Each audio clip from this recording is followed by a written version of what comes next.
On our 7th wedding anniversary, I put my husband on speakerphone and heard him confess his love to my best friend while plotting to steal everything I owned.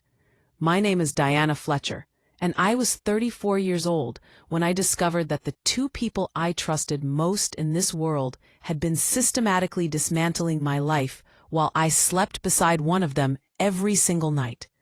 I lived in a glass-walled penthouse in downtown Vancouver, overlooking the harbor where sailboats drifted like white birds against the dark water. My life looked like something out of a luxury magazine. I was the Chief Innovation Officer at Apex Ventures, a high-profile investment firm that specialized in disruptive technology. I had my own private office on the 42nd floor, a wardrobe filled with designer power suits, and a reputation for being the woman who could spot a unicorn startup before anyone else even knew it existed. But the real centerpiece of my seemingly perfect existence was my husband, Marcus Reed. Marcus was the kind of man who turned heads when he walked into a room. He came from a prominent Vancouver family, old shipping money that had transitioned into real estate development. He was tall, devastatingly handsome, with dark hair that always looked artfully tousled and a smile that could convince you to do absolutely anything. He had built his own empire in sustainable urban development, transforming abandoned industrial spaces into mixed-use communities that won international design awards. He was ambitious, he was passionate, and when he looked at me, I felt like I was the only woman on earth. Or at least, that's what I believed for 7 years. And then there was Brooke Sinclair. Brooke had been my closest friend since we were 14 years old. We met at a summer camp on Vancouver Island, where she defended me against a group of older girls who were mocking my secondhand clothes. From that moment on, we were inseparable. She was the wild one, the risk-taker, the girl who dyed her hair purple and convinced me to sneak out to concerts. While I climbed the corporate ladder at Apex, Brooke bounced through life as a freelance brand consultant, bringing her infectious energy and sharp wit to every project. She was perpetually single, always joking that I had stolen the last good man in Vancouver. She had a key to our penthouse. She knew my coffee order, my dress size, and every secret I had ever whispered in the dark. Our life together was a carefully curated performance of perfection. Saturdays meant brunch at Hawksworth Restaurant, where Marcus would wear expensive casual clothes and Brooke would steal food off my plate while telling us about her latest failed dating app experience. Sundays were spent on Marcus's yacht in English Bay, the three of us drinking wine as the mountains turned purple in the distance. We attended charity galas for ocean conservation, where photographers captured Marcus's hand resting on my waist, with Brooke beaming beside us like the loyal best friend she pretended to be. Looking back now, I can see the cracks in the facade. There were small things, tiny warning signs that I dismissed because I was too comfortable, too trusting, too naive. Marcus had started calling Brooke his partner in crime. Whenever we debated where to eat or what to do, if I suggested something quiet and they wanted something loud, they would gang up on me with matching grins. It felt harmless at the time. I actually convinced myself I was lucky that my husband and my best friend got along so well. Most women complain that their partners hate their friends. I had the opposite situation. They were practically best friends themselves. Sometimes late at night, Marcus's phone would buzz on the nightstand. He would tell me it was just a contractor emergency, some crisis with a development project that needed immediate attention. Since Brooke handled some freelance PR work for his company, a connection I had enthusiastically arranged, it made perfect sense. I would simply roll over and drift back to sleep, wrapped in the warm blanket of trust. The first real fracture appeared on a Wednesday evening in October. We were having a quiet dinner at home, just Marcus and me. The penthouse was silent, except for the soft jazz playing through the sound system, and the gentle clink of silverware against china. I had prepared a cedar plank salmon, trying to recreate a dish we had eaten at a restaurant in Tofino on our anniversary trip. The atmosphere felt peaceful and intimate. Then Marcus's phone vibrated against the marble countertop. He glanced at the screen, and something shifted in his expression. It was subtle, just a tightening around his eyes, but I noticed it. "Sorry, love," he said, wiping his mouth with his napkin. "I need to take this. It's the design team working on the Railtown project." He swiped to answer without leaving the room, just leaning back in his chair. I took a sip of my wine, trying not to listen, but our open-concept living space made privacy impossible. "Hey," he said, his voice dropping into a warmer register. It was a tone I recognized, intimate and relaxed. "Yeah, I saw the mock-ups. They look incredible." He paused, listening. Then he laughed. A soft, genuine laugh that he used to reserve only for me. "All right," he said. "I'll review the changes tonight. Thanks, sweetheart. Talk soon." He ended the call and set the phone down. I sat frozen, my fork hovering in midair. The word echoed in my head like a bell that wouldn't stop ringing. Sweetheart. "Who was that?" I asked.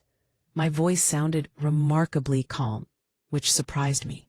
Marcus looked up from his plate as if he had already forgotten the conversation. "What? Oh, that was just Brooke.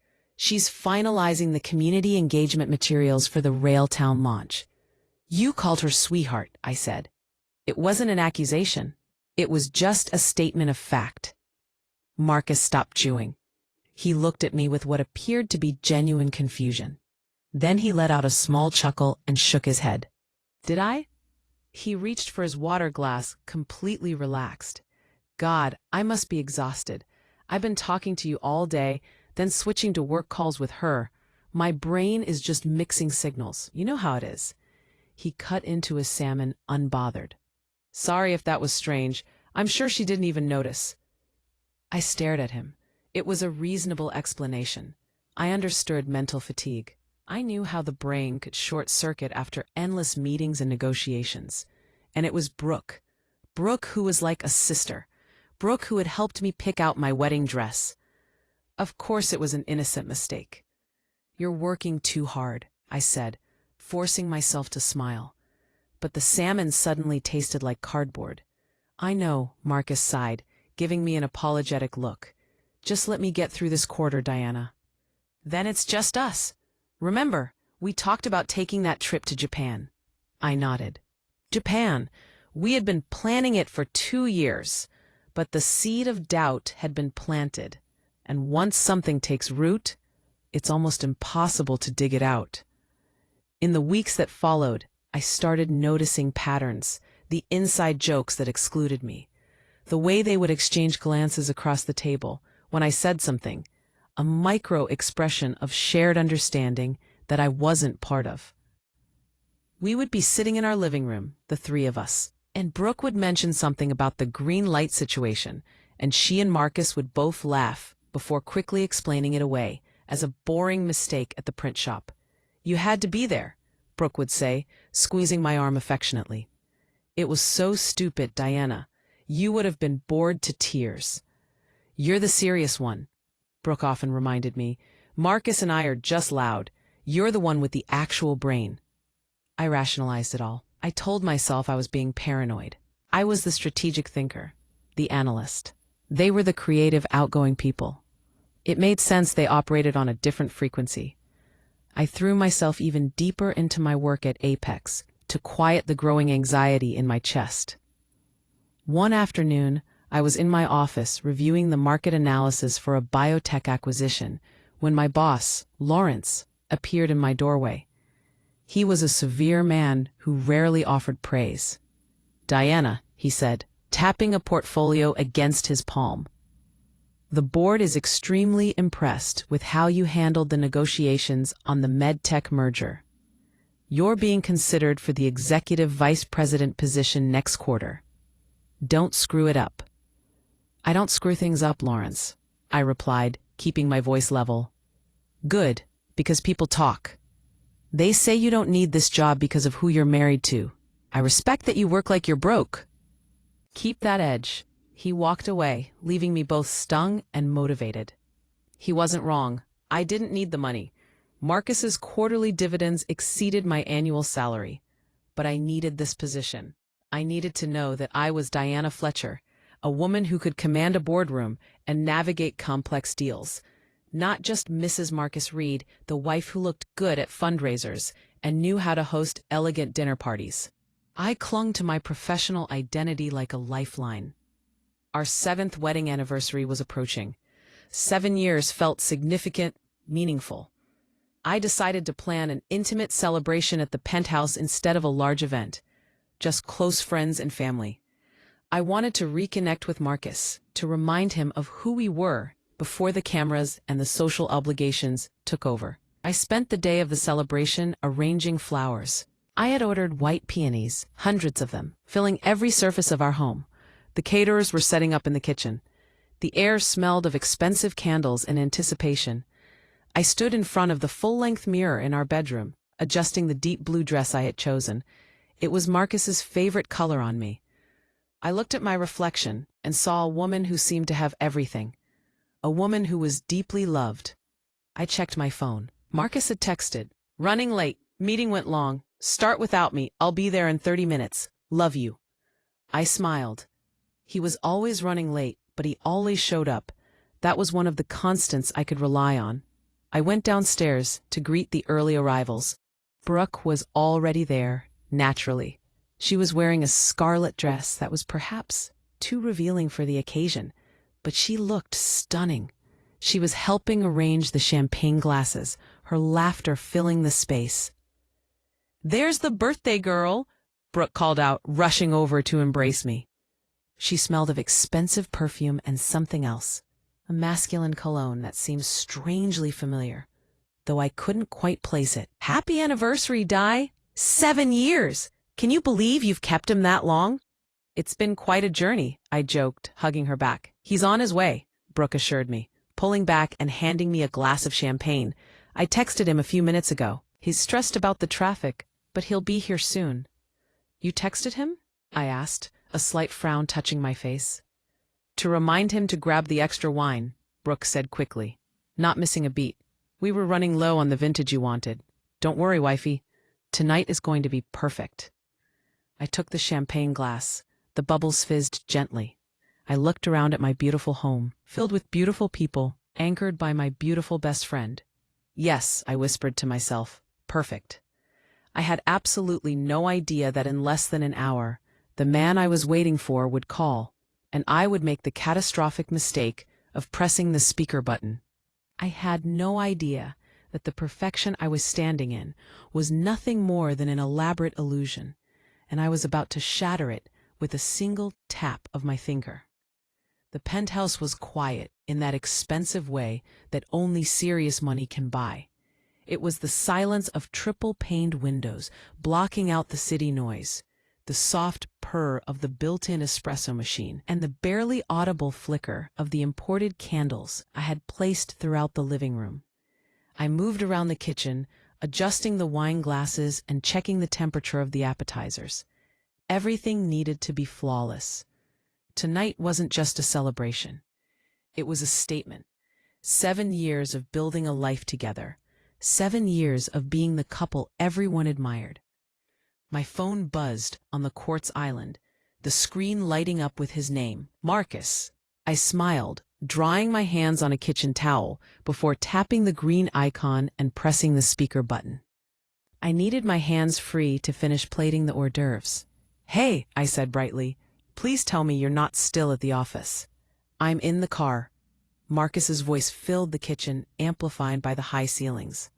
I could hear the faint hum of traffic in the background.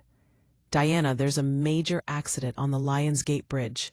A truck jackknifed. I'm going to be at least 45 minutes late." 45 minutes? I sighed, reaching for the bottle of wine I had been decanting.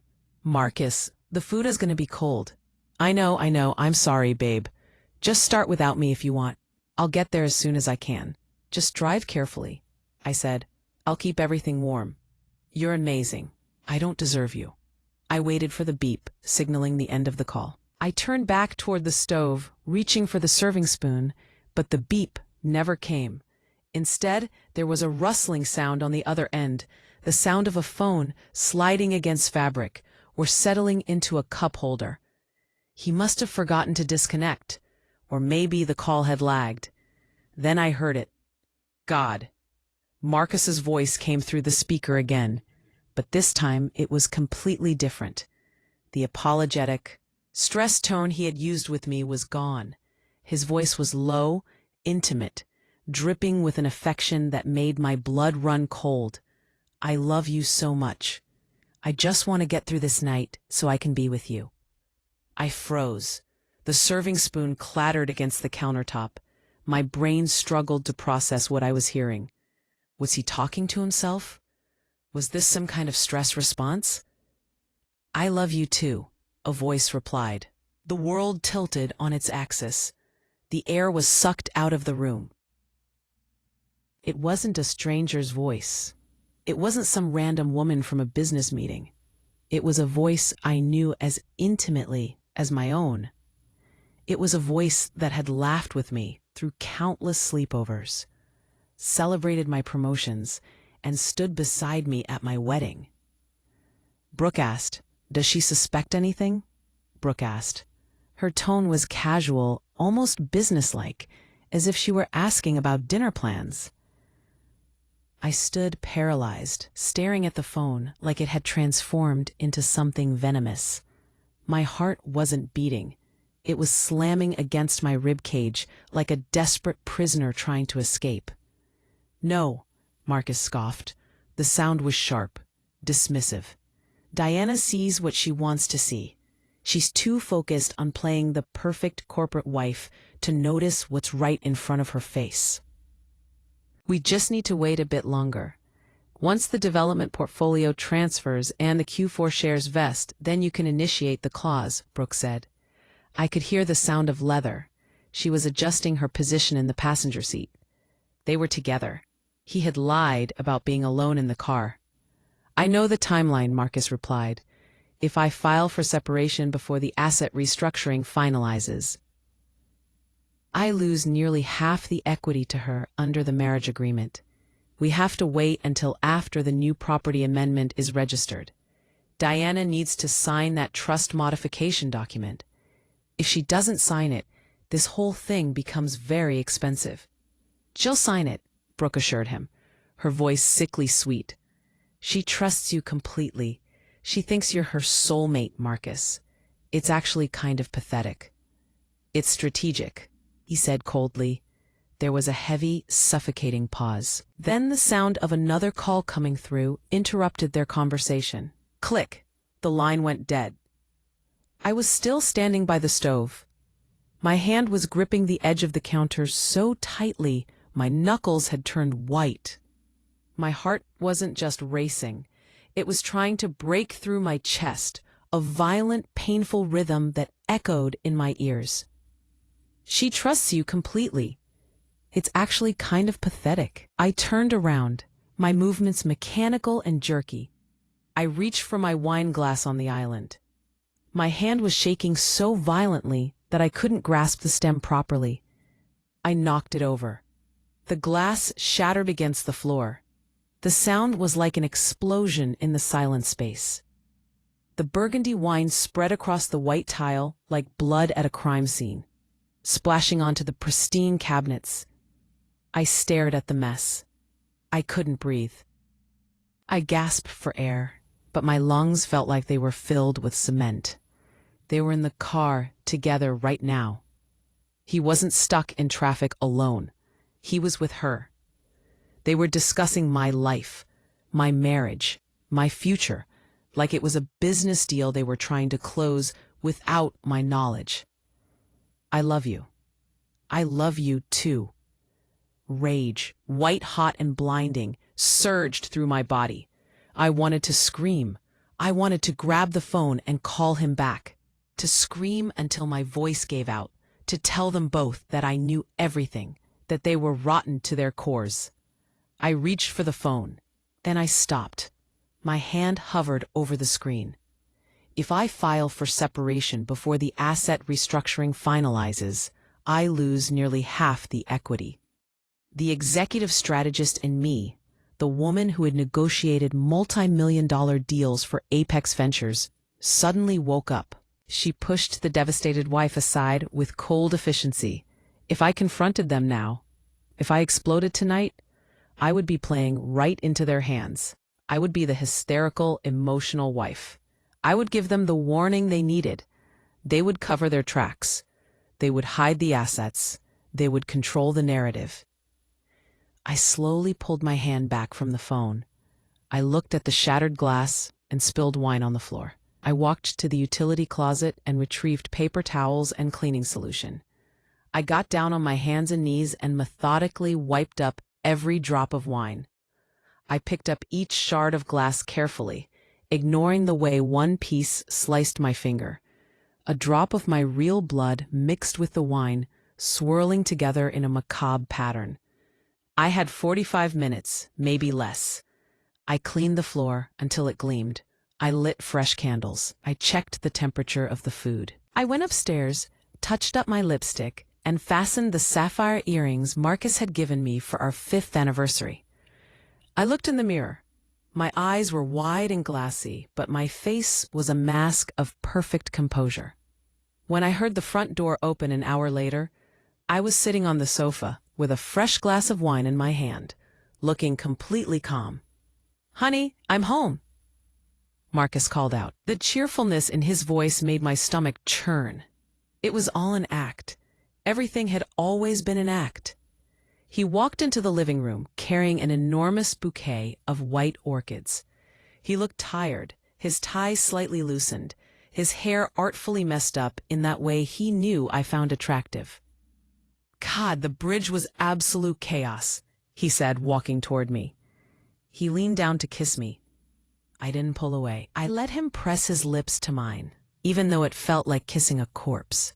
I could smell the city on him, exhaust and rain, but underneath that, unmistakable and damning, was Brooke's perfume, jasmine and amber. "Happy anniversary," he whispered against my cheek. "Happy anniversary," I said. My voice sounded steady, controlled. It sounded like someone else entirely. He handed me a small velvet box. I felt terrible about being late. "Open it." I opened the box. Inside was a diamond bracelet, elegant and expensive. It probably cost $30,000. "It's beautiful, Marcus," I said, closing the box with a soft click.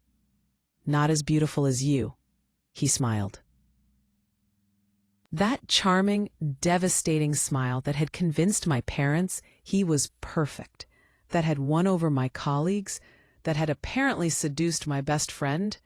If you feel my words, show your support by liking the video and subscribing to the channel.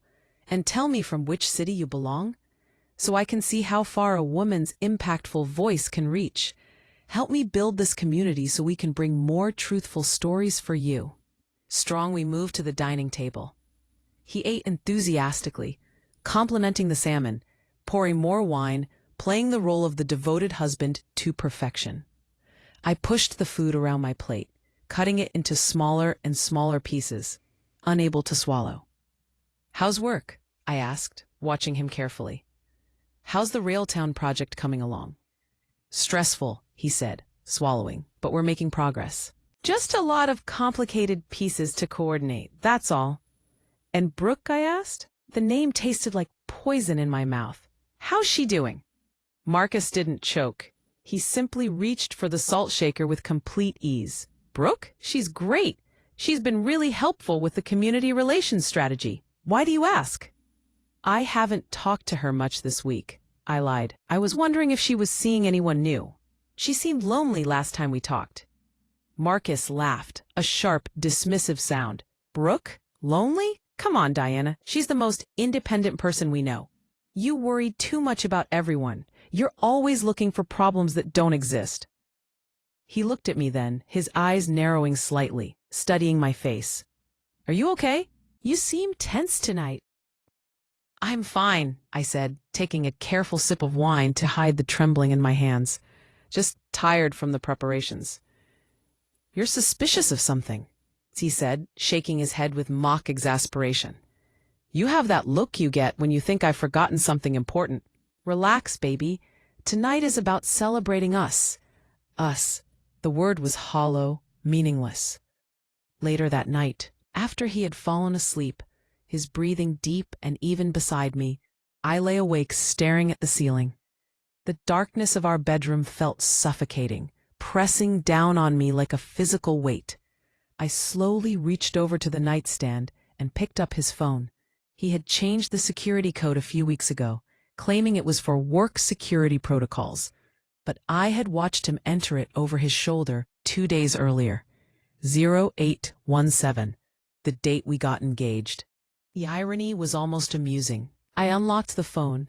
I went to the call log. There it was, clear as day. Outgoing call to Diana Fletcher, 7:14 p.m. Duration, 3 minutes. But right before that call, at 6:45 p.m., there was a call to Brooke Sinclair, and immediately after my call had dropped, a text message from her. I opened the messages. My hands were trembling. Brooke, that was way too close. Do you think she heard anything? Marcus, no chance. She would have lost it immediately. She's completely clueless. See you tomorrow. I put the phone back on the nightstand, exactly where it had been. I lay back down, pulling the duvet up to my chin. I felt cold, a deep, dark something in there, penetrating cold that had nothing to do with the temperature. I looked at the man sleeping peacefully next to me, the man I had planned to have children with, the man I had built my entire adult life around. He wasn't my husband. He was a stranger. He was an adversary who had infiltrated my life and was now systematically destroying it from within. I love you, he had whispered to her. I closed my eyes. A single tear escaped, sliding down my temple and disappearing into my hair. That phrase didn't mean tenderness anymore. It was a declaration of war, and he had just handed me all the intelligence I needed to win. I spent the next 2 weeks operating less like a wife and more like a forensic investigator. I didn't scream, didn't throw things, didn't confront anyone. I simply stopped sleeping properly and started documenting everything. I synchronized our shared digital calendar and began mining the metadata of Marcus's business trips. It was almost offensive how sloppy they had been. Marcus was brilliant at real estate development, but absolutely incompetent at covering his digital footprints. He had listed a developers conference in Seattle for October 19th. I cross-referenced it with Brooke's social media archive. She had posted a photo of a latte that day, claiming she was working from a Vancouver coffee shop. But when I zoomed in 500% on the reflection in the window behind her, I could clearly see the distinctive Space Needle in the distance. They had been in Seattle together. The hotel on Marcus's expense report, the Fairmont Olympic. The same hotel whose lobby was visible in the background of another one of Brooke's carefully cropped photos. They were careless. They were careless because they assumed I was harmless. Just Diana, the corporate strategist, good at managing portfolios, terrible at seeing personal betrayal. By Tuesday, I had compiled a comprehensive file. By Thursday, I was ready to act. I sent a group text message. Dinner at the penthouse tonight. I want to run some ideas past you both for the charity auction. I'm making halibut. Brooke responded within 2 minutes. Perfect. I'll bring that wine you love. Marcus responded an hour later. Sounds good. See you at 7. The trap was set. I prepared the table with our finest china, the set we had received as a wedding gift from Marcus's grandmother. I set 3 places. The symmetry felt grotesque, almost theatrical. When they arrived, they came separately to maintain their charade. Brooke breezed in first, kissing my cheek with lips that felt like rubber. Marcus arrived 12 minutes later, loosening his tie and playing the role of the exhausted provider. We sat down. I poured wine, an expensive Chardonnay that cost $200 a bottle. So, Brooke said, unfolding her napkin with practiced elegance, what's this charity auction idea? Is it for the Children's Hospital again? I took a slow, deliberate sip of my wine. I looked at Marcus, then at Brooke. Actually, I said, setting my glass down with a precise click. This is more about restructuring some personal investments.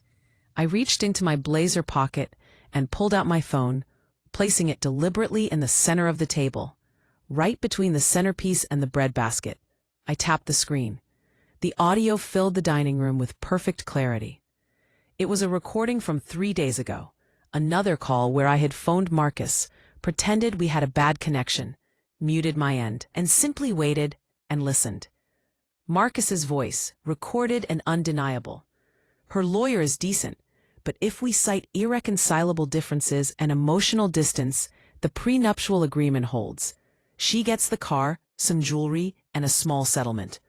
The real estate portfolio stays entirely with me. Brooke's voice, equally clear. Just make sure you initiate it before the fiscal year closes. I don't want her name anywhere near the new development deed. Marcus's voice again. I know. God, I'm exhausted from pretending. Looking at her every day is draining.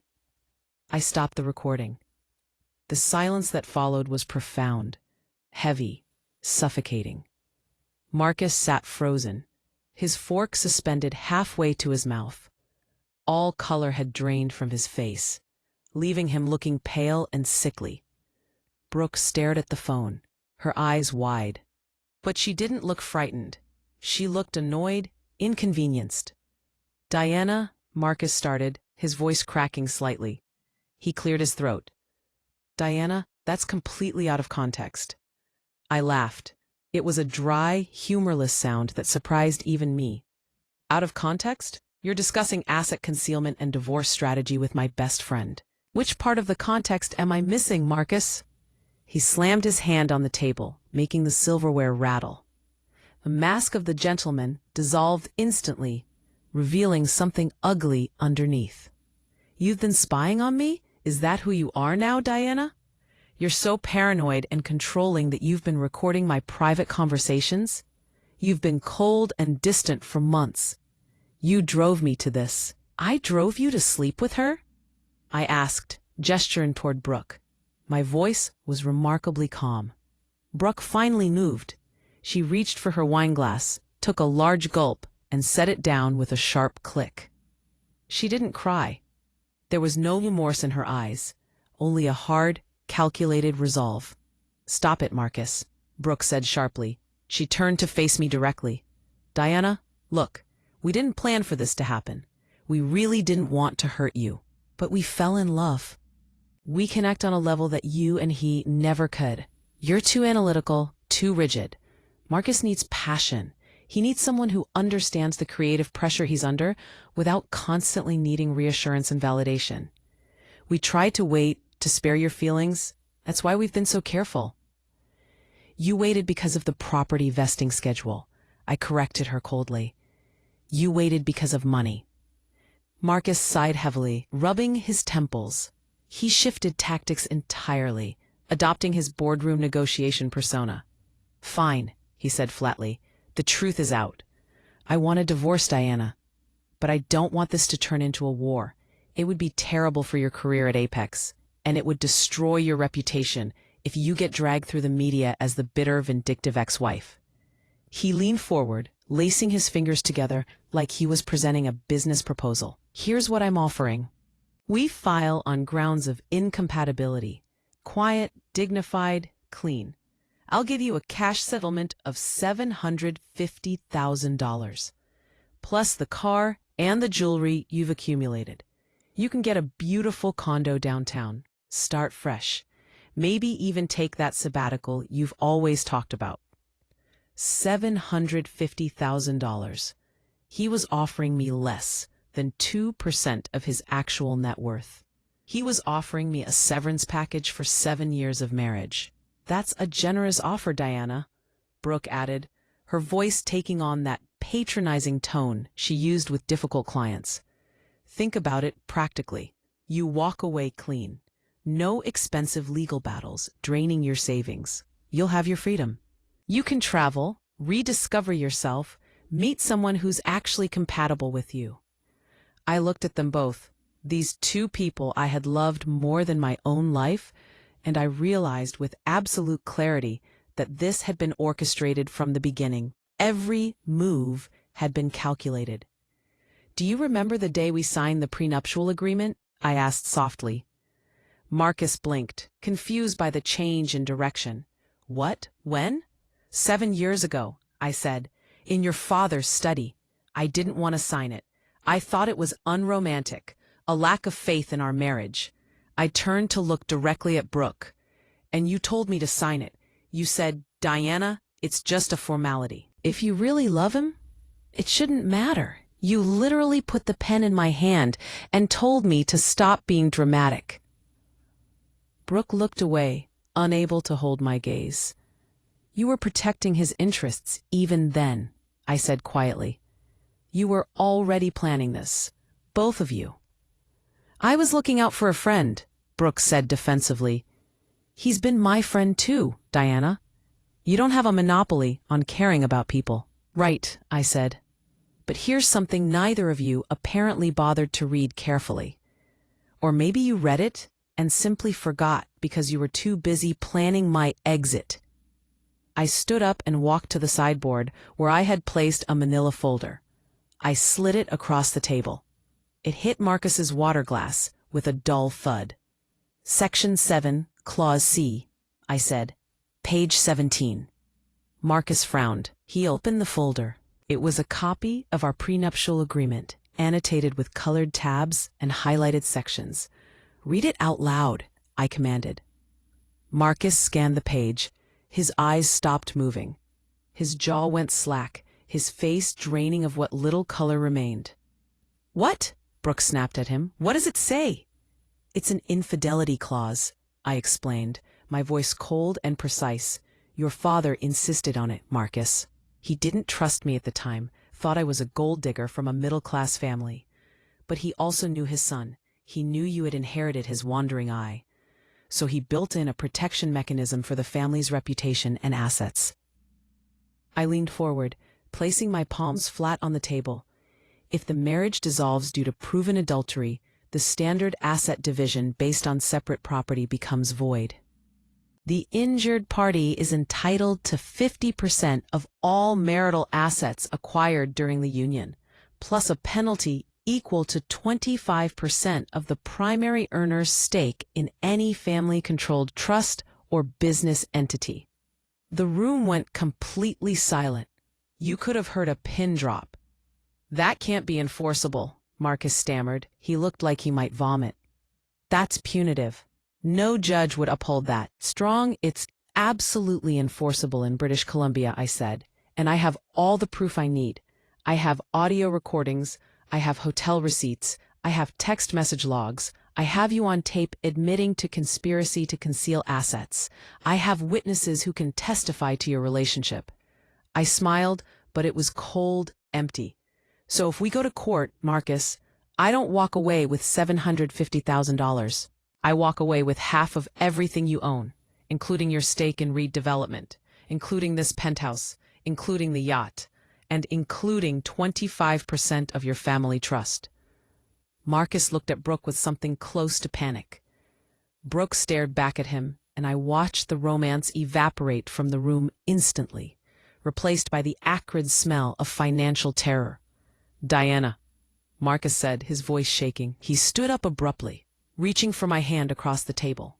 I pulled back as if he were contaminated. "Baby, wait. Let's not make rash decisions. We can discuss this rationally. I still care about you. We have history together. You don't want to destroy everything we built, do you? Think about what this will do to both our reputations." "I didn't destroy anything," I said quietly. "You did. Both of you did." "She's bluffing," Brooke interjected, her voice rising with an edge of desperation. She stood up, glaring at me. "You wouldn't go through with this, Diana. You don't have the stomach for a prolonged legal fight. You never have. You avoid conflict." "I'm not the same woman who signed that agreement, Brooke," I said. "And I'm certainly not the friend you thought was stupid enough to stay silent." I looked at Marcus one final time. He looked pathetic now. A man who had genuinely believed he could buy his way out of moral bankruptcy. "I'm leaving," I said. "You two can finish the halibut. I hear it's expensive." I turned and walked out of the dining room without looking back. I went upstairs to our bedroom, the room I had shared with him for 7 years. I didn't pack everything. I didn't take the designer clothes he had bought me. I didn't take the jewelry. I took my passport, my laptop, my professional certificates, and a small wooden box of photographs from before I met them. Pictures of a young woman who didn't yet know what betrayal tasted like. I dragged my suitcase down the stairs. Marcus was standing in the foyer, looking shattered. But he wasn't shattered because he was losing me. He was shattered because he was staring at a financial catastrophe in human form. "Diana, please," he said desperately, "don't file yet. Give me 1 week. We can work out a settlement that's better than what the court would order. Please. Let's be reasonable adults about this." "You have my lawyer's contact information," I said, pulling my suitcase toward the door. I walked through the front entrance into the cold Vancouver night. The outdoor lights illuminated the fountain, the manicured landscaping, the golden prison I had lived in for 7 years. Brooke was standing in the doorway, behind Marcus, her arms crossed, watching me leave. She looked almost triumphant in a perverse way. She had the man, she had access to the penthouse, she thought she had won. I opened the door of my sedan, the only major asset that was solely in my name, and placed my bag in the back seat. I looked back at them one final time, these two people who had systematically dismantled my life while smiling to my face. "You deserve each other," I whispered into the darkness. I started the engine and drove through the electronic gates. I didn't cry. The tears had been exhausted. In their place was something harder, colder, more purposeful. They thought they had discarded me. They thought they had removed an obstacle from their path. They were catastrophically wrong. They hadn't removed me. They had unleashed me. And as I merged onto the highway, watching the lights of downtown Vancouver blur in my rearview mirror, I made a solemn promise to the woman looking back at me from that mirror. They will pay. Not today, maybe not tomorrow, but eventually. The bill will come due, and I will be the one collecting every single cent. The apartment was in Kitsilano, a neighborhood that felt like a different planet compared to the glass tower I had just left. It was a third-floor walk-up in a building called the Westerly, though the only westerly thing about it was the way the afternoon sun mercilessly exposed every crack in the plaster walls. My new reality was 500 square feet of beige carpet that smelled faintly of previous tenants and cheap cleaning products.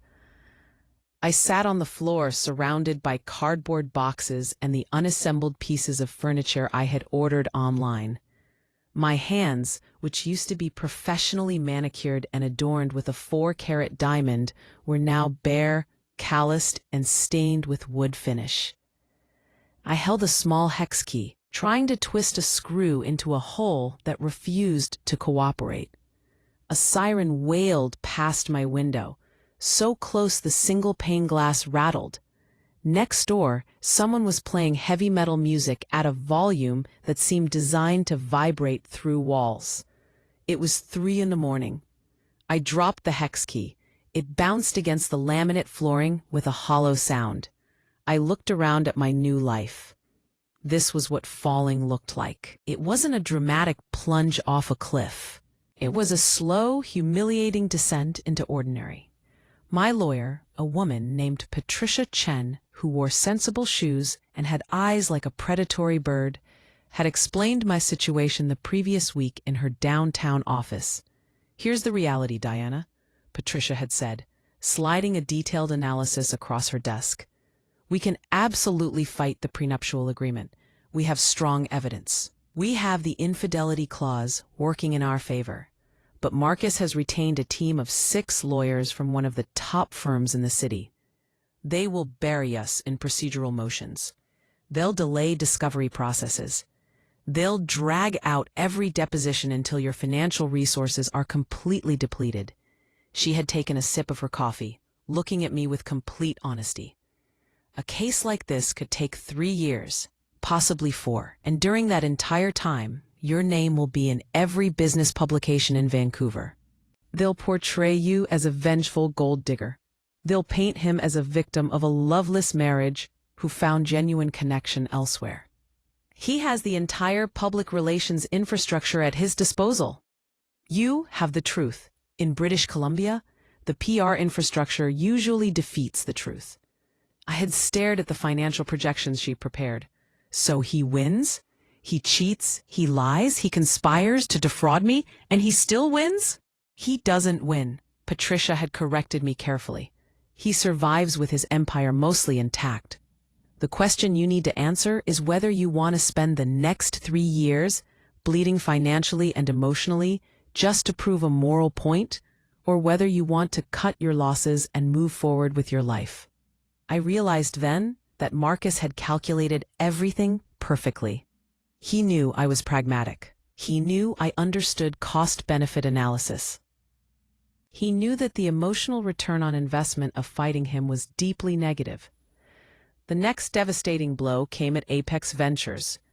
I walked into the office on a Tuesday morning wearing my professional armor, a tailored suit and heels, trying to project confidence. But the atmosphere had fundamentally shifted. The receptionist, usually warm and talkative, suddenly found her computer screen absolutely fascinating. As I walked down the corridor toward my glass-walled office, conversations stopped abruptly. Heads turned. I could feel the whispers hitting my back like small projectiles. Did you hear? Her best friend? Can you imagine? Apparently he's already moved her into the penthouse. I sat at my desk and tried to focus on a quarterly analysis for a renewable energy client. But the numbers blurred together into meaningless symbols. My boss, Lawrence, knocked on the doorframe. He didn't come inside. He just stood there looking profoundly uncomfortable. "Diana," he said carefully, "listen, I know things are complicated right now with Marcus and the separation. My personal life doesn't affect my professional performance, Lawrence," I said, continuing to type a sentence I would delete 5 minutes later. "I know that," he said quickly, "but the board is concerned. Marcus is a limited partner in 3 of our major investment funds. His family's foundation is one of our largest institutional investors. It creates an awkward dynamic. We value you tremendously, of course. We want you to stay, but perhaps it would be best if you took a lower profile for a while. No client presentations, no external meetings, just internal strategy work until things settle down. They wanted to hide me. They wanted to pay me to sit in a back room where I wouldn't risk offending the man who had destroyed my marriage." I looked at Lawrence. I looked at the view of the harbor I had worked 6 years to earn. "No," I said simply. "Excuse me?" Lawrence blinked. "I'm resigning," I said, standing up. "Effective immediately." "Diana, be reasonable," he stammered. "You're walking away from an executive track position. You need the income right now. Think about your financial situation." "I do need income," I agreed. "But I don't need humiliation disguised as employment." I packed my personal belongings that afternoon in a banker's box. I surrendered my security badge and my access cards. I walked out of the building into the gray Vancouver drizzle, unemployed and truly alone for the first time in my adult life. That night, sitting at my wobbly card table in my tiny apartment, I logged into my bank account. It was a sobering experience. During the marriage, we had maintained separate accounts for personal expenses, but the substantial wealth was all held jointly. Marcus had frozen the joint accounts the morning after I left. Claiming he needed to protect assets during the separation, my lawyer was fighting to access them, but for now, I was surviving on what I had in my personal savings. It wasn't nothing, but it wasn't much. I took out a notebook and started writing down numbers with a pen. Rent, $1,500. Utilities, $200. Car insurance, $250. Health insurance, $800. Groceries, transportation, phone bill. I did the math. If I didn't find employment within 2 months, I would be financially insolvent. I stared at those numbers. For 7 years, I hadn't looked at price tags in grocery stores. I had bought organic, imported, artisanal, everything. Now I was calculating whether I could afford name-brand pasta or whether I needed to buy the generic store brand. The fall from privilege was measured in cents and dollars. A week later, I received a text message from an unknown number. "Meet me at the Fairmont Lobby Lounge. 4 p.m. tomorrow. We need to talk." I knew who it was. I arrived at exactly 4 o'clock. The Fairmont Hotel represented old Vancouver wealth, all dark mahogany panels, leather furniture, and the lingering scent of old money. Sitting in a high-backed chair near the fireplace, sipping tea, was Victoria Reed, Marcus's mother. She didn't stand when I approached. She simply gestured with one elegant hand toward the empty chair across from her. "Diana," she said. Her voice was like gravel wrapped in silk. "Victoria," I replied, sitting down carefully. She looked me over with cold assessment, her eyes lingering on my off-the-rack blouse from a department store. She noticed the absence of jewelry. A tiny, satisfied smile touched the corner of her thin lips. "I assume you're being difficult about the settlement," she stated. "It wasn't a question. Marcus tells me you're threatening to invoke the infidelity clause. That's quite vindictive." "I'm not threatening anything, Victoria," I said, keeping my voice level. "I'm simply enforcing the contract you wrote." She let out a dismissive breath. "That clause was designed to protect the family from opportunistic women, not to be weaponized by a disgruntled wife seeking revenge." "I'm the injured party," I said, fighting to control my anger. "Your son violated the terms of the agreement." "Marcus made an error in judgment," she said, waving her hand as if swatting away an insect. "Men do, but let's be frank, Diana. You were never truly the right match for him, were you?" I stared at her. "Excuse me?" "You were always so intense," she continued. "So career-obsessed, so competitive. Marcus needs someone who understands the subtlety of being a proper partner. Someone like Brooke. She understands how these things work in our world." The name felt like a physical blow. "Brooke?" I asked. "You approve of Brooke? She betrayed her best friend to sleep with your son, and you approve?" "Brooke is practical," Victoria said coolly. "She comes from our social class. She understands that marriage is a strategic partnership, not a fairy tale romance. She'll make Marcus happy because she won't constantly challenge him the way you did." She leaned forward, her eyes hard as polished stones. "Take the settlement, Diana. $750,000 is more than generous, considering you brought nothing to this marriage except ambition. If you push this fight, I will personally ensure you never work in this city again. I know people on every corporate board, from Vancouver to Toronto. Don't test me, dear." I looked at this woman, this matriarch I had spent 7 years trying to impress. I had bought her thoughtful birthday gifts. I had listened patiently to her endless stories. I had visited her in the hospital after her surgery. I realized with absolute clarity that I'd never been family to her. I was just an acquisition that had depreciated in value. "I was never really family to you," I said aloud, the realization settling over me. "I was just a temporary asset, and now I'm a liability you're trying to liquidate." "Business is business, my dear," she said, taking another sip of her tea. I stood up without saying goodbye. I walked out of the lounge, my footsteps echoing on the marble floor, feeling a strange sense of liberation. The bridge wasn't just burned, it had been obliterated. That night, lying on my mattress on the floor, because I still hadn't bought a proper bed frame, I was scrolling through my phone in the darkness. A notification popped up from a local business blog. "New power couple alert. Marcus Reed and Brooke Sinclair make official debut at Waterfront Gala." My thumb hovered over the link. I knew I shouldn't click it. I knew it would only cause pain. I clicked it anyway. There they were, looking like they had stepped out of a luxury magazine. Marcus looked elegant in a designer tuxedo, his arm wrapped possessively around Brooke's waist. Brooke was wearing a shimmering gold gown, a gown I suddenly remembered helping her choose 8 months ago for an event she had claimed she couldn't attend. She was beaming, her head tilted back in laughter, looking at Marcus with theatrical adoration. The caption read, "Vancouver's hottest new couple. Reed Development CEO Marcus Reed steps out publicly with brand strategist Brooke Sinclair. Sources say they've been quietly dating for several months and are incredibly happy together." I waited for the crying to start. I waited for the heartbreak to rip through my chest. But it didn't come. Instead, I felt a strange, hollow emptiness. It was the feeling of looking at a building that had burned to the ground and realizing there was nothing left worth saving. No furniture, no photographs, no memories.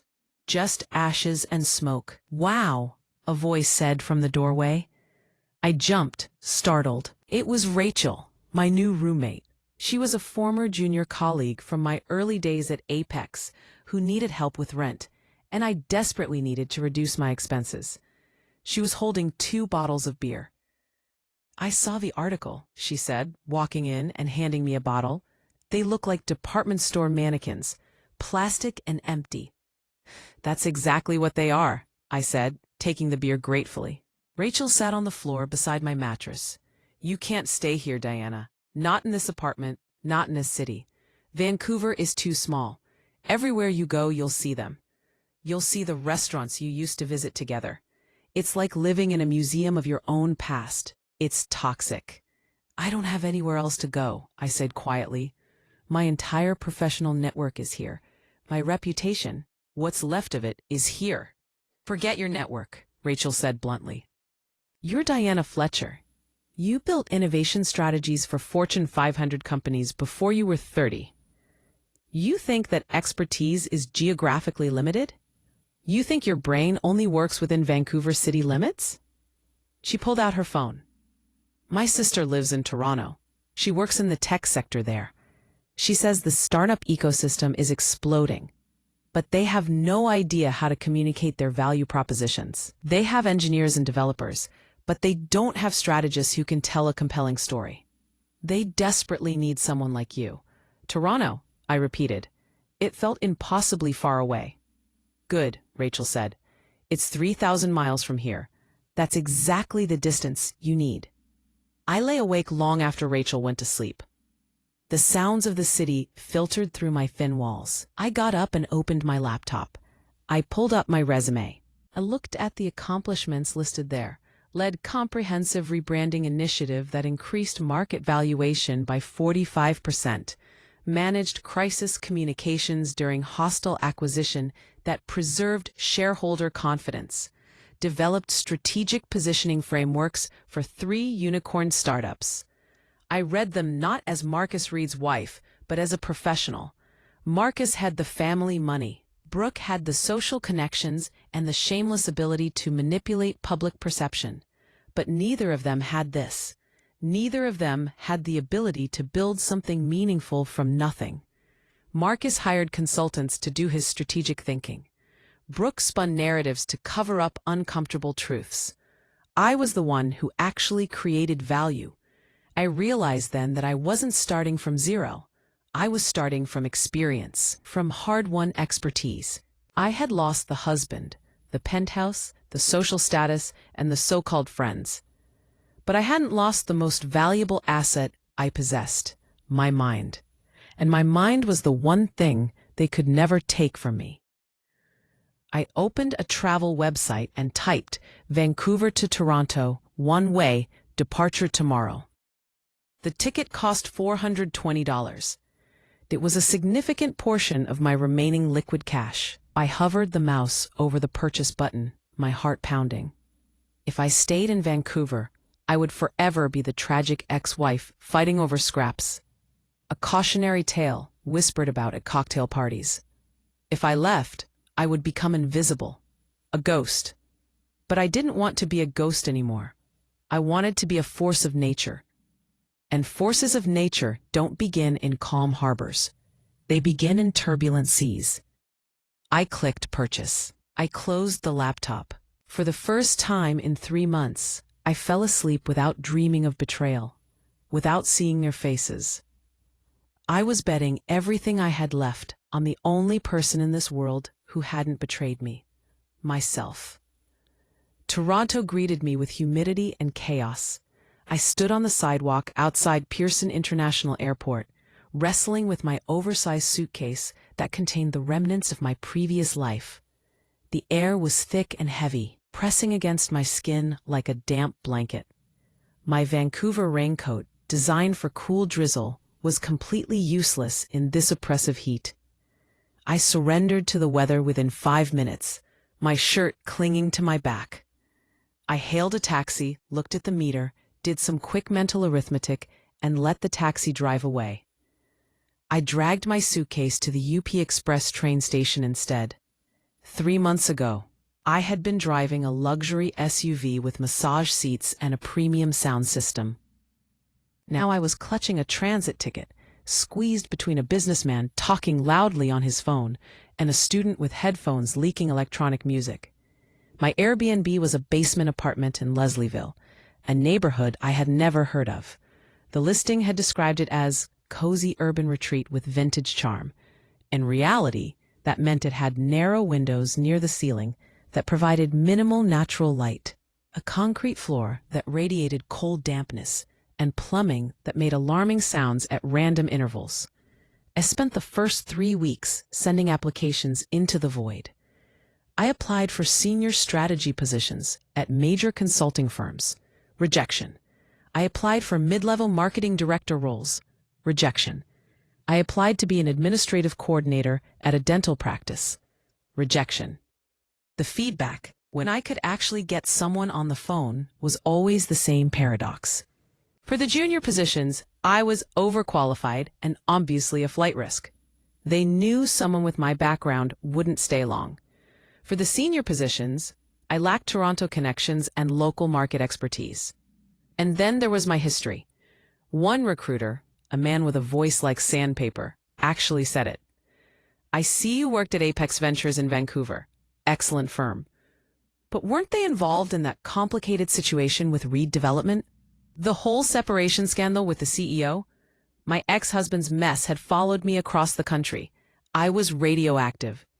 By week 4, my bank account looked like a countdown timer approaching 0. I needed immediate cash flow. Any cash flow. I walked into a coffee shop near Queen Street East called the Daily Grind.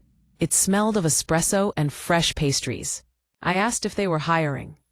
The owner, a woman named Sanvi with kind eyes and flour on her apron, looked at my hands, which still betrayed my former life with their careful grooming, and smiled gently. "Can you work an espresso machine without burning yourself?" she asked. "I can learn," I said simply. She hired me for $16 an hour, plus tips. So Diana Fletcher, former Chief Innovation Officer at a prestigious investment firm, became a barista. I wore a green apron. I learned that a flat white required microfoam with a specific texture, and that finance bros from Bay Street were universally terrible tippers.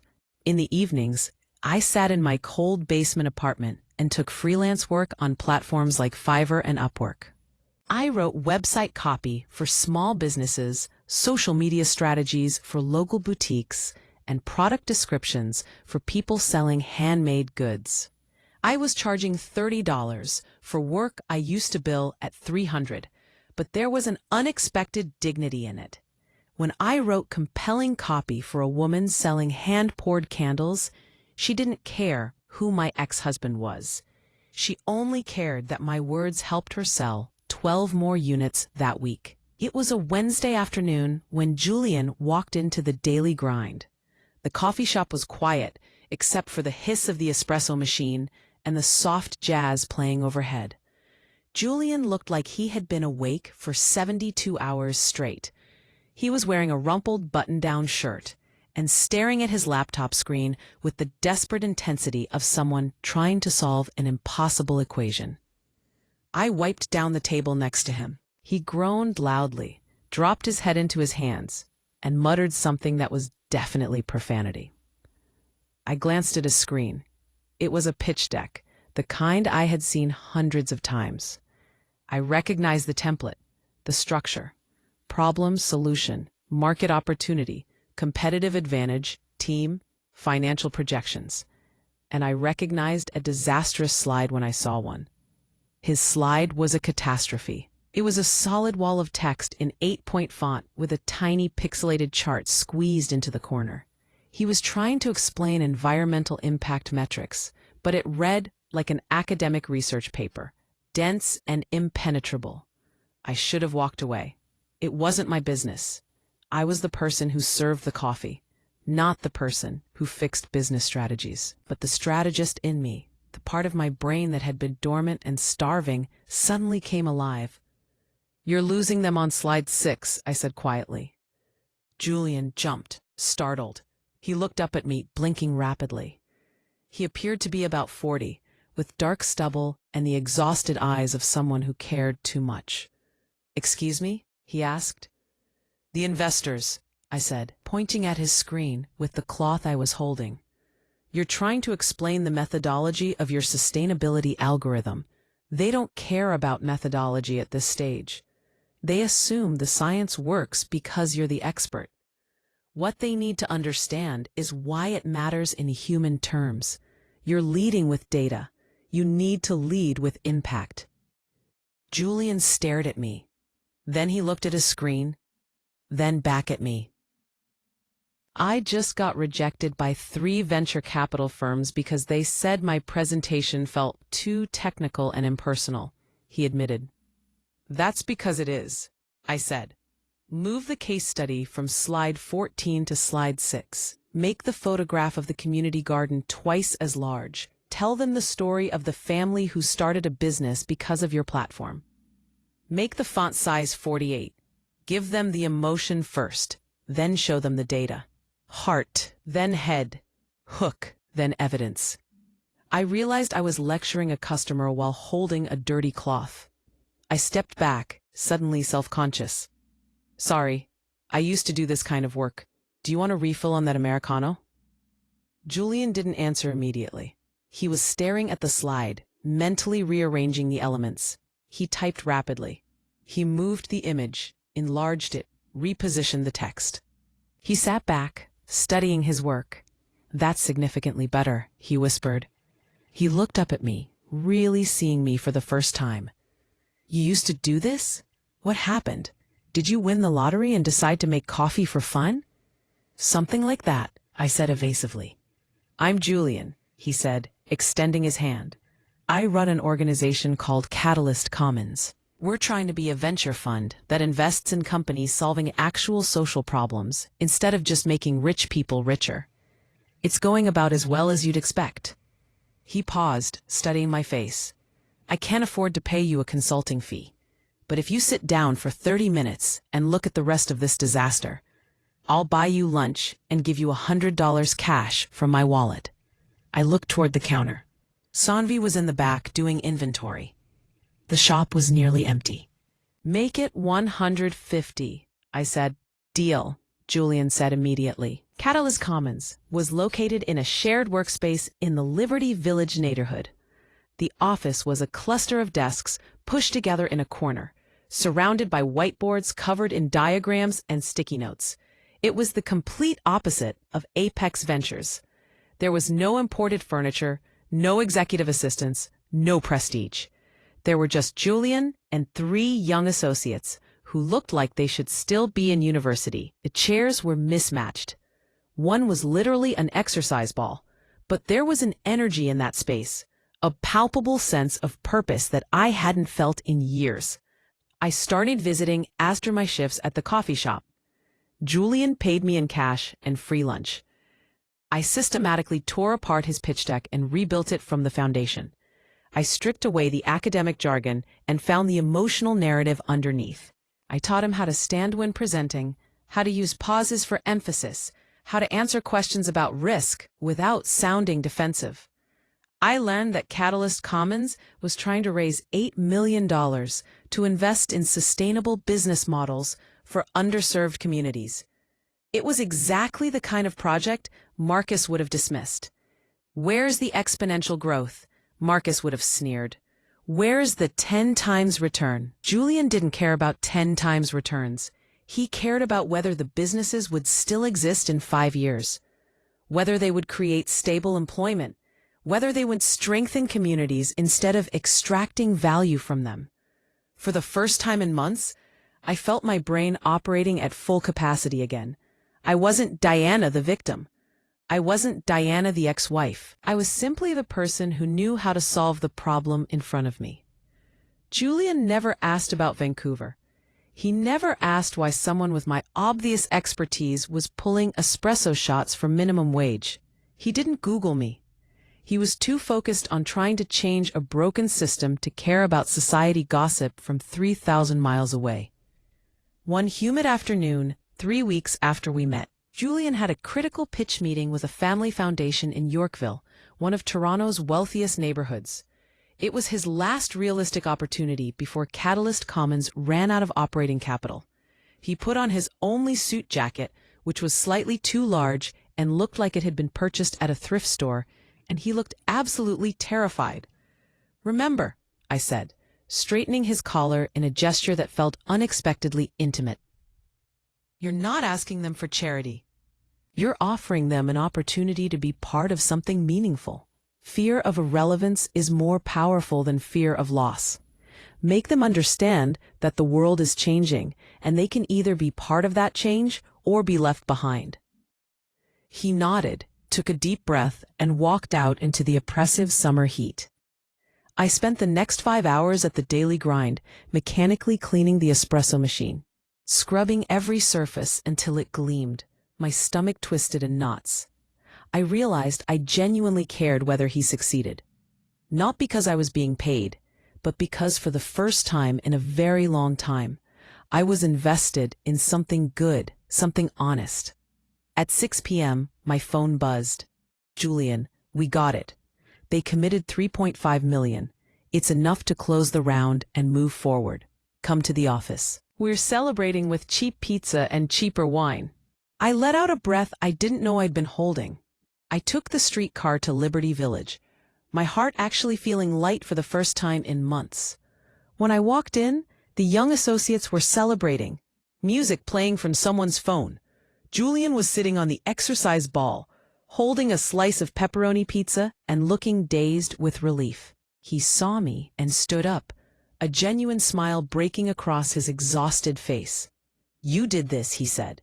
"You did the talking," I replied. "I just helped organize the words." "No," Julian said firmly. He walked over to a whiteboard that had a list written in red marker, "Critical hires needed." At the bottom it said, "Someone who actually knows what they're doing." He picked up an eraser and wiped it off. Then he wrote in bold letters, "Director of Strategy and Communications." He turned to me. "I can't pay you what you're actually worth, Diana. The salary is $75,000 a year to start. That's probably less than you used to spend on your car payments." He wasn't wrong, but he continued, "I can offer you 6% equity, vesting over 4 years. If we fail completely, it's worth absolutely nothing. If we succeed, it might be worth something substantial. But more importantly, you get to build it. No one edits your vision. No one questions your judgment. It's yours to create." I looked at the mismatched furniture. I looked at the rain starting to streak the windows. I thought about the silence of my expensive penthouse in Vancouver, the cold perfection of a life that had never truly been mine. Here, there was noise and mess and risk, but it was authentic. "I'll take it," I said. "But I need a real chair. No exercise balls." Julian laughed, extending his hand. "Deal. Welcome to Catalyst Commons, Diana." I shook his hand. His grip was firm, warm, and completely honest. And for the first time since I had heard my husband whisper those words of love to my best friend, I didn't feel like I was drowning anymore. I felt like I had finally stopped sinking. I felt like I was standing on solid ground, and to my surprise, I was ready to build something that no one could ever take away from me. If you feel my words, show your support by liking the video and subscribing to the channel. And tell me from which city you belong, so I can see how far a woman's impactful voice can reach. Help me build this community so we can bring more truthful stories for you.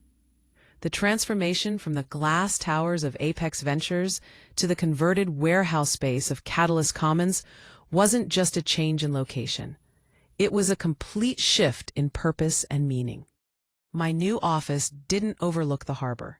It looked out over a small urban park in Liberty Village where children played and dogs ran free. The air didn't smell of expensive air filtration and designer fragrances. It smelled of strong coffee, dedication, and the faint industrial scent of the old building. And for the first time in years, I could actually breathe freely. My days became a beautiful chaos of meaningful work.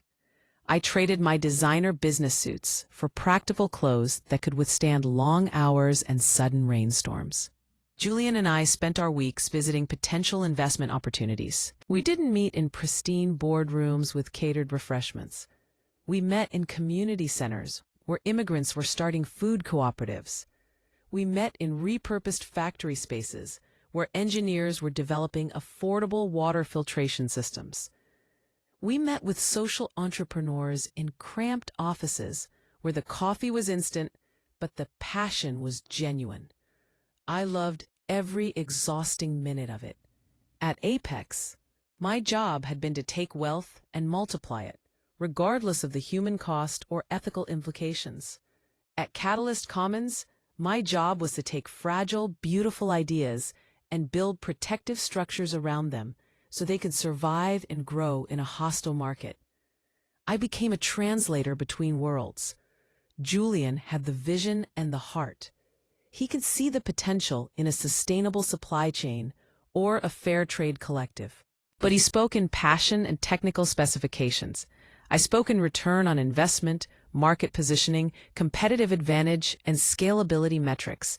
I took his raw, chaotic vision and refined it until it shone, until it became something investors couldn't ignore. "You're frighteningly good at this," Julian told me one evening. We were sitting on the floor of the office, still without proper furniture for our workspace.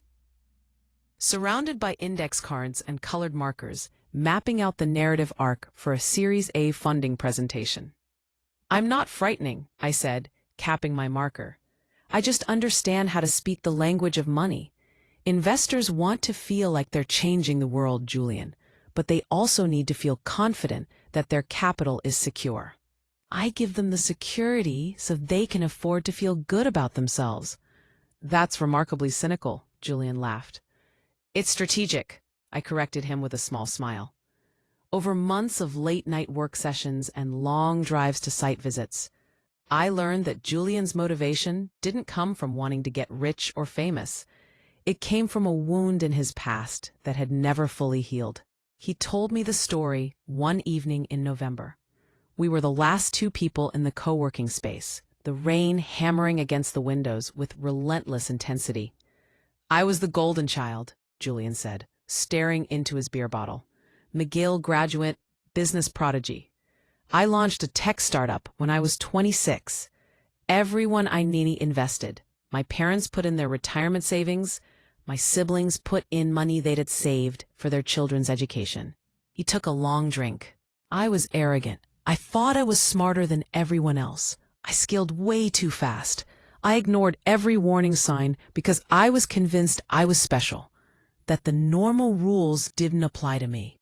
The company collapsed in less than 2 years. My parents lost everything. My father had to go back to work at 67. My sister couldn't afford to send her daughter to the university she'd been accepted to." I looked at him and saw the shame that still lived behind his eyes, the engine that drove him to work 16-hour days on projects that helped other people instead of enriching himself. "That's why you're so careful with due diligence," I said softly. "That's why you triple-check every assumption." "I can't be the person who loses everyone's money again," he said quietly. Catalyst Commons has to work. Not for me, for everyone who trusted me. It was the first time I felt true connection with him beyond our professional relationship. We were both refugees from our own failures, both trying to build something that couldn't be taken away, something that couldn't be destroyed by betrayal. Our relationship evolved slowly in the quiet spaces between work. It wasn't dramatic or theatrical. It wasn't the performative romance I had experienced with Marcus. It was steady and genuine. It was the way Julian always made sure my mug was full before his own. It was the way he listened to my ideas without interrupting, treating my expertise as the most valuable resource in the room. He never interrogated me about my past. He knew I was divorced. He knew I had come from wealth and lost it, but he never pried, never pushed. "Why don't you ask?" I said to him one evening. "Ask what? About who he was? About what happened in Vancouver?" Julian looked up from his laptop. "Does it matter? You're here now. I'm more interested in what you want to build in the next 5 years than what you lost 5 years ago." That simple statement healed something fundamental in me that I didn't even know was still broken. The critical turning point came during an ice storm in January. The power went out in our building, trapping us in semi-darkness with only emergency lights casting strange shadows across the workspace. The wind howled outside, rattling the old windows violently. We sat in the cold dimness, sharing a bag of stale crackers, and somehow the isolation made honesty possible. "I was a possession," I found myself saying. The words came out before I could stop them. That's what I was to him. I looked appropriate at events. I knew which wine to order. I could navigate social situations gracefully. And when I stopped being convenient, when I started asking uncomfortable questions, I was simply replaced, traded in for a newer model. I didn't say Marcus's name. I didn't mention Brooke. I didn't talk about the money or the legal battles. I just spoke about the feeling of being disposable, of being valued only for my utility. I spent 7 years believing I was a partner, I whispered. But I was just an employee who didn't realize she could be terminated without notice. Julian was quiet for a long time in the darkness. I couldn't see his expression clearly, but I could feel the intensity of his attention. "You're not an employee here, Diana," he said, his voice rough and low. "And you're definitely not a possession. You're a co-founder. You built the foundation of this organization. Without you, I'm just a guy with guilt and a mediocre PowerPoint presentation." He reached out and placed his hand over mine. His hand was warm in the cold room. "You're not an accessory. You're the engine that makes this whole thing work." I didn't pull away. By spring, Catalyst Commons had found solid footing. We closed 4 significant deals. A sustainable textile company we had backed secured a major contract with a national retailer. A business magazine ran a feature on the emerging impact investment movement, and there was a photograph of Julian and me. I stared at that magazine for a long time. There I was, Diana Fletcher, Director of Strategy and Communications. No Mrs., no formerly married to, just my name and my accomplishment. I looked capable. I looked powerful. I looked like myself. I bought 3 copies. I sent one to my mother, who had barely spoken to me since the divorce because I had embarrassed the family by not fighting harder to keep Marcus. She didn't respond, but I didn't need her validation anymore. I framed the article and hung it in my small apartment, which I had slowly transformed into an actual home. We closed a Series A funding round for a clean water initiative in June. It was our biggest success yet, a validation that our model actually worked. The valuation was substantial. My 6% equity stake suddenly represented real money, actual wealth that I had earned through my own work. Julian walked into my office. I had a real office now, with a door and walls, and closed it behind him. "We did it," he said, smiling. "We did. I agreed, updating a financial model on my computer. Stop working for a minute, he said. He walked over and gently closed my laptop. Diana, if you're interested, I would like to take you to dinner. Not as a celebration for closing the round. Not to discuss quarterly projections. Just dinner. With me. As two people who might want to spend time together outside this office. My heart did something complicated in my chest. I hesitated. The scars from Vancouver were still there, still tender. Mixing professional and personal relationships was exactly how I had gotten burned before. Julian, we work together, I said carefully. It could complicate things. Everything we do is complicated, he countered. We invest in businesses everyone else considers too risky. We navigate complex social impact metrics. We're excellent at complicated, Diana. What we're terrible at is pretending there's nothing happening between us. He was absolutely right. Okay, I said. But I'm choosing the restaurant. Our first real date was at a small Ethiopian restaurant in Little Ethiopia. Nothing fancy or expensive. We sat at a small table, sharing injera and laughter, talking about our failures and dreams. I told him about the time I accidentally sent a critical email to the entire company instead of just my team. He told me about the time he gave a presentation with his shirt on inside out and didn't realize it until someone pointed it out during the Q&A. As the evening grew late, Julian reached across the table and took my hand. I know someone hurt you, he said seriously. I know someone made you feel small so they could feel important. I can't promise I'll never make mistakes. I'm human and flawed, but I promise you this. I will never use you as a stepping stone. I don't need you beneath me to feel successful. I want you right beside me, as an equal. I looked at his hand holding mine. I looked into his eyes, which held no calculation, no hidden agenda, no deception. I'm not easy to be with, Julian, I warned him. I trust almost nothing. I question everything. I will verify every single thing you tell me. Good, he said firmly. Keep me honest. Challenge me. That's what partners do. I squeezed his hand back, making a conscious choice to let him into my carefully guarded life. I knew I was taking a risk, but as I sat there, smelling the spices and listening to the soft music, I made a silent vow to myself. I would love him if this became love. I would build this organization with him, but I would never, ever surrender control of my existence again. If this relationship failed, I would walk away with a broken heart. Yes, but I would not walk away empty-handed. I would not walk away diminished. Okay, I said aloud, but we split the bill. Julian laughed, the sound genuine and joyful in the warm restaurant. Deal. I was Diana Fletcher. I was a partner, a co-founder, a survivor. And for the first time in years, I was genuinely happy. But it was a happiness built on steel and self-reliance, not dependence.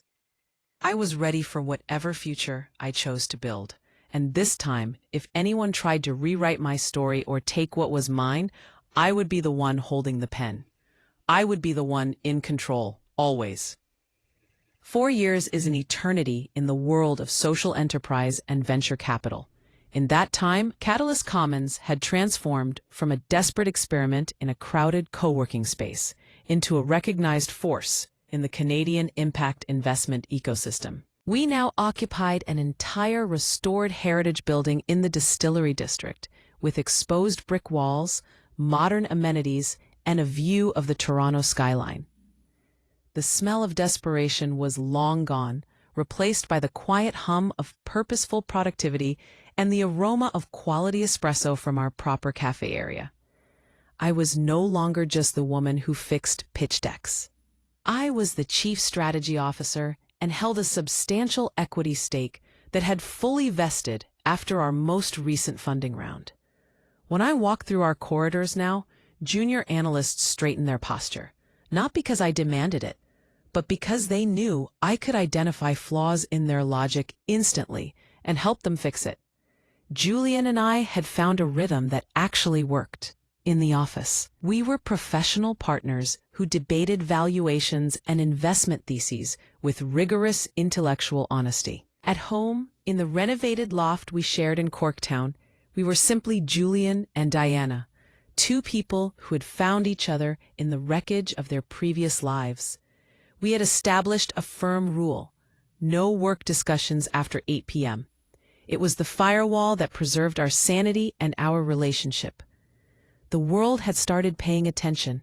The Globe and Mail had run a major feature article titled "The Ethical Capitalists: How Catalyst Commons is Redefining Success." The piece focused on our unconventional approach, investing in sustainable, community-focused businesses when everyone else was chasing artificial intelligence and cryptocurrency speculation. But the journalist, a perceptive woman who had clearly done extensive research, devoted 3 paragraphs to my personal history. She didn't name Marcus explicitly. She didn't mention Brooke. She didn't need to. She simply described me as a former Vancouver executive who walked away from a high-profile marriage with minimal settlement to build an influential impact investment firm on her own terms. It was perfect. It was elegant, professional, and carried just enough implicit judgment. And I knew with absolute certainty that it had been read in Vancouver, probably multiple times. I pictured them seeing it. I pictured Marcus in his office at Reed Development, the company he had built on inherited wealth and arrogance, realizing that the wife he had discarded as a liability had become a significant player in the very industry he worked in. I pictured Brooke reading it on her phone, understanding that while she had won the man, she had completely lost the narrative and the respect. But I didn't dwell on it. I had an organization to run and investments to manage. We were currently managing nearly $60 million in committed capital that needed to be strategically deployed before the end of our fiscal year. The pressure was substantial. We needed a flagship investment, something transformational that would signal to the entire market that Catalyst Commons was ready to compete at the highest levels.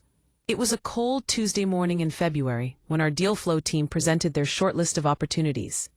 We were in our main conference room, floor-to-ceiling windows showing the gray Toronto skyline, freezing rain creating intricate patterns on the glass. Julian sat at the head of the table.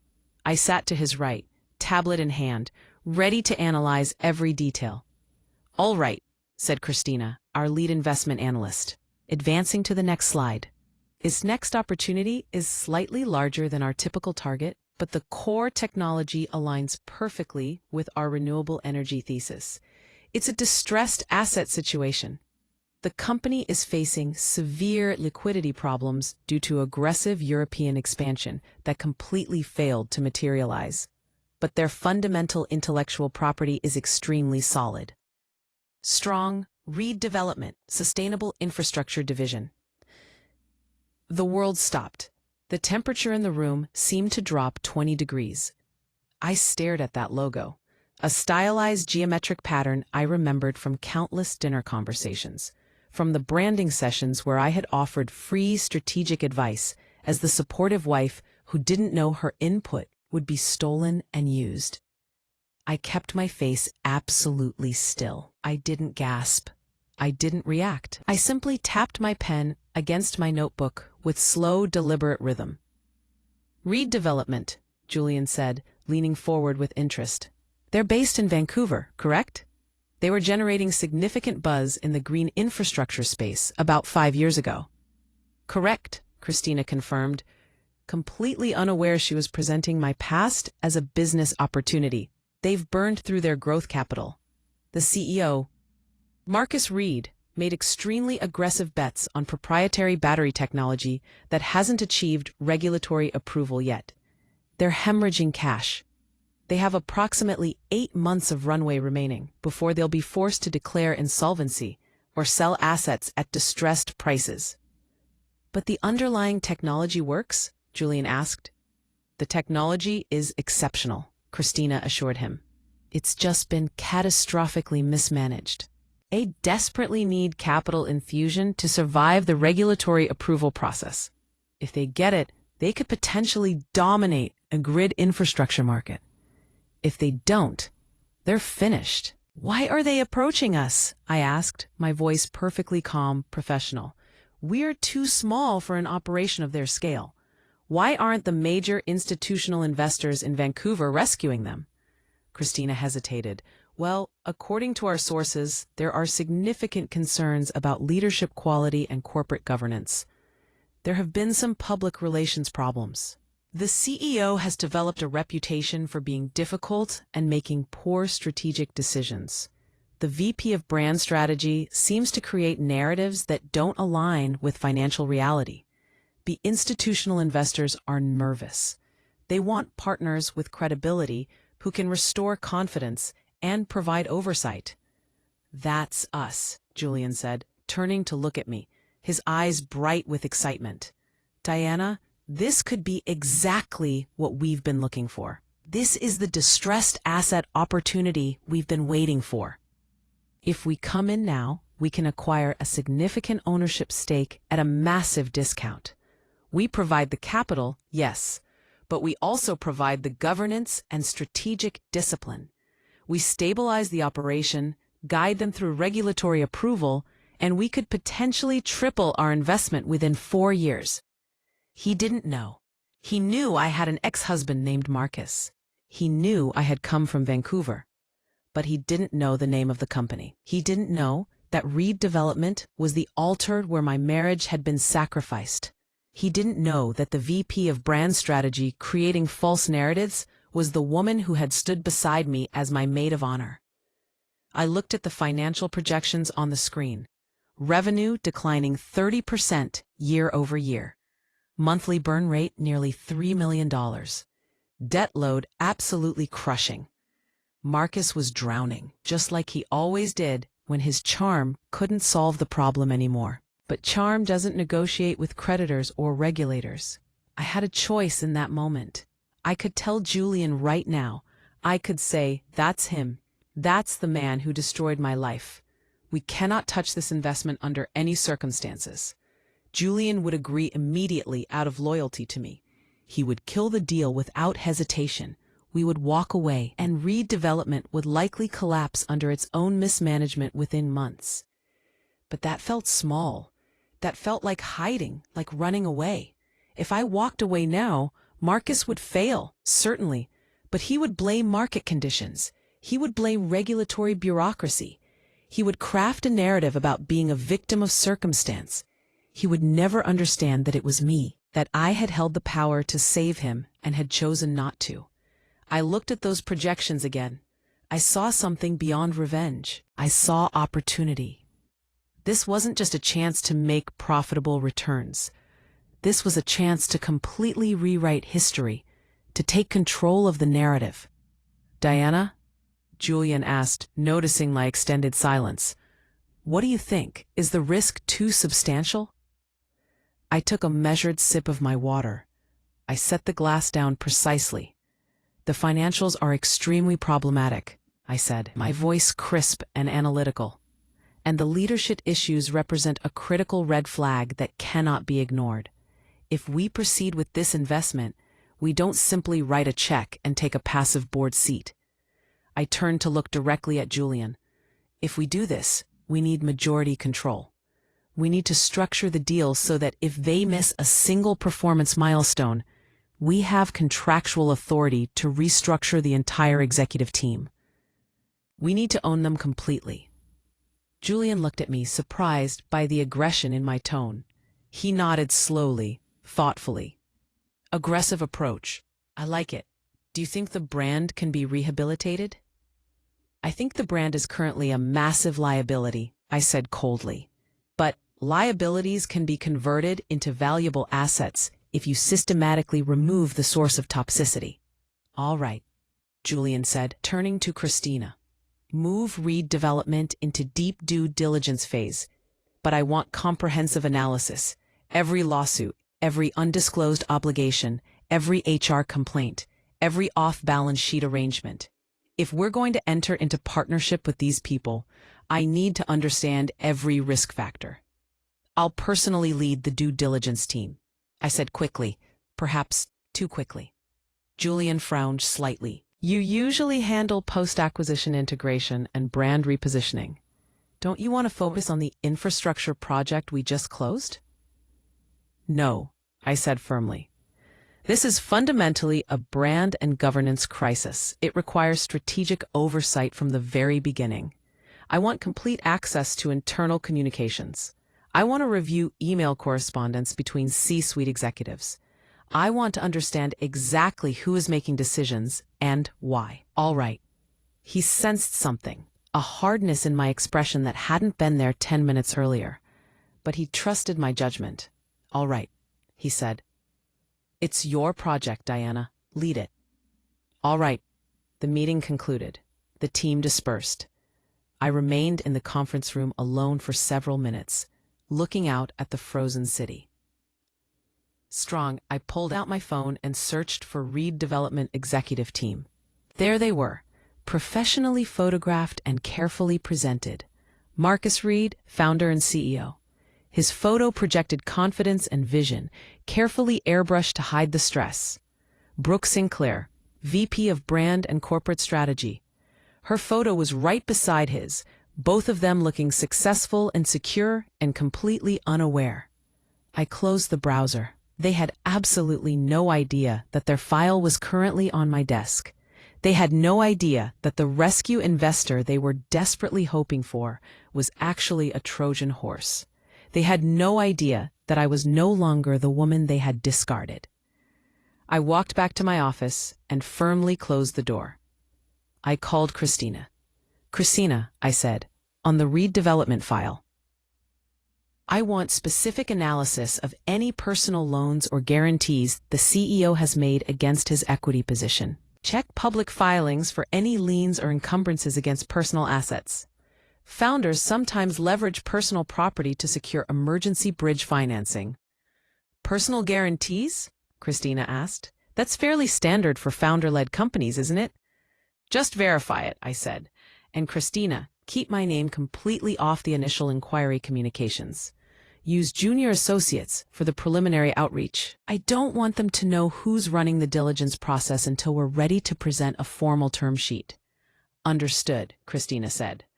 I ended the call. My heart was beating rapidly, but it wasn't anxiety. It was pure adrenaline, the thrill of strategy and control. I remembered that night in Vancouver when I left. I remembered the $750,000 he had offered me like a tip for services rendered.